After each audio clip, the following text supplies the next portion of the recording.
so many cool music festivals have been I was just popping up thinking in the about that. suburbs. But there are so many. I mean, what if we need to meet someone who's tried to go to all of them? Oh my gosh, that would be really cool if I only had the time. Right.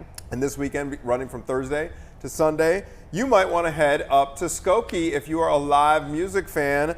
There is a music festival called Out of Space, and they've got some awesome headliners, talking about Rodrigo and Gabriella, the Decemberists, among others. And joining us to preview this unbelievable event is the GM of Out of Space, Jordan Lulloff. Jordan, thank you for being on the program. We appreciate it, sir. Thanks so much, Anthony. Happy to be on the program. Okay, I have not been to Out of Space. Is this year one for this festival, or has it been going on and I just have had I've been under a rock? Oh no, this is actually the 7th year of Out of Space. Rock. We had our first events in 2018 over in Evanston on Canal Shores Golf Course, and we've been doing some small town suburb music festivals ever since. Is there like a genre or a theme to the bands performing? Yeah, we have a little bit of something for everyone this year, but kind of under the umbrella of all indie rock, singer-songwriter. Varies a little from night to night. You know, Sylvan Esso, our headliner on Thursday night, is a little more in like the beat-driven dance music space, but still has those meaningful, thoughtful lyrics that you would expect from kind of like a singer-songwriter. And then, Shaky Graves and Decemberists really in that indie rock vein. And then Rodrigo y Gabriella is like in the Latin American guitar duo, which will be something different as well. They are so talented. I'm pretty sure I saw them at the Chicago Theater with my wife. So awesome. Now, the venue this year, it was in Evanston. Now it's in Skokie, correct? Yes. All right. Tell us about the venue and kind of the layout and how many folks you're expecting.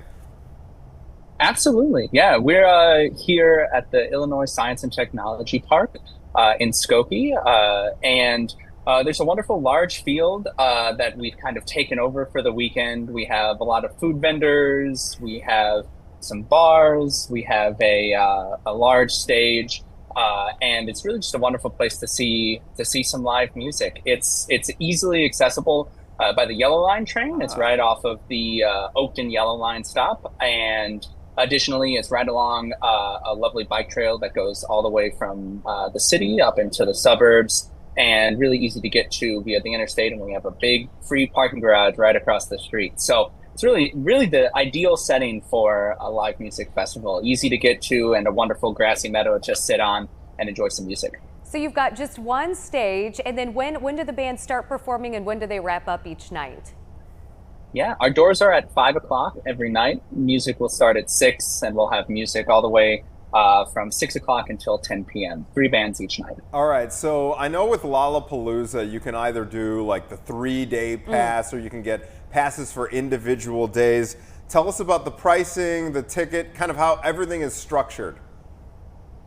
Yes, of course. We did offer a 4-day pass for a little bit, but that sold out quite quickly.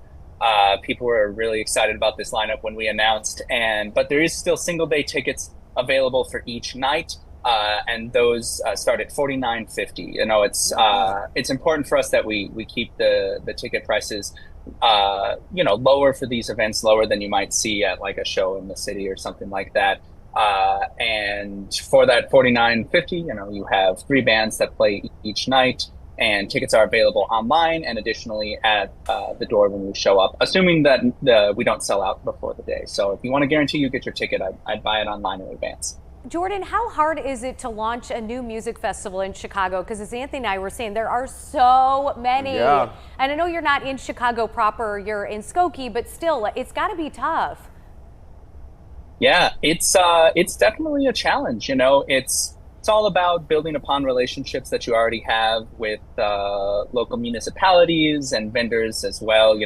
We're lucky that Skokie has welcomed us with such welcome arms and really just made this process wonderful for us to be in this town.